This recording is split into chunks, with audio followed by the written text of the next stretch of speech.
দম পেরিয়ে পূজার নতুন অধ্যায়। ঈদ মানেই নতুন সিনেমার উচ্ছ্বাস আর দর্শকদের প্রেক্ষাগৃহমুখী হওয়ার বিশেষ সময়। সেই আবহেই আবারও আলোচনায় ঢাকাই সিনেমার জনপ্রিয় মুখ পূজা চেরি। গত ঈদ উল ফিতরে মুক্তি পাওয়া দম সিনেমার মাধ্যমে ফের আলোচনায় আসেন তিনি।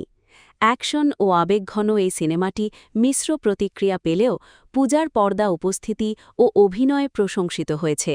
এতে তার সহশিল্পী ছিলেন আফরান নিশো এবং পরিচালনায় ছিলেন রেদওয়ান রনি।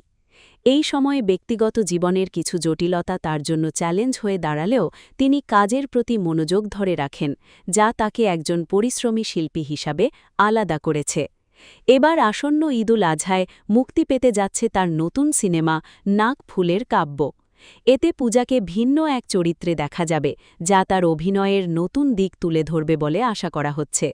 আলোক হাসান পরিচালিত সিনেমাটিতে প্রথমবার জুটি বেঁধেছেন আদর আজাদ ও পূজা চেরি।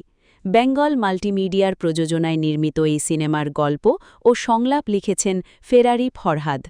নির্মাতাদের মতে সামাজিক বাধা উপেক্ষা করে এক প্রেম ও বিরহের গল্প উঠে এসেছে এতে। ২০২২ সালে শ্রীমঙ্গলে শুরু হওয়া শুটিং শেষে ঢাকা এর কাজ সম্পন্ন হয়। সিনেমাটিতে আরও অভিনয় করেছেন গাজী রাকায়েত, লুৎফর রেহমান জর্জ, আলী রাজ, এলআর খান সীমান্ত ও শিখা মৌ। সংশ্লিষ্টদের ধারণা, নাকফুলের কাব্য পূজা চেরির ক্যারিয়ারে গুরুত্বপূর্ণ সংযোজন হতে পারে, যেখানে তিনি গ্ল্যামারের পাশাপাশি অভিনয়ের গভীরতাও তুলে ধরবেন। সব মিলিয়ে বিতর্ক ও চ্যালেঞ্জ পেরিয়ে পূজা চেরি এখনও দর্শকদের আগ্রহের কেন্দ্রবিন্দুতে। ঈদের বড় পর্দায় তার নতুন উপস্থিতি কতটা সাড়া ফেলবে সেটিই এখন দেখার বিষয়। বেঙ্গল আই, ঢাকা।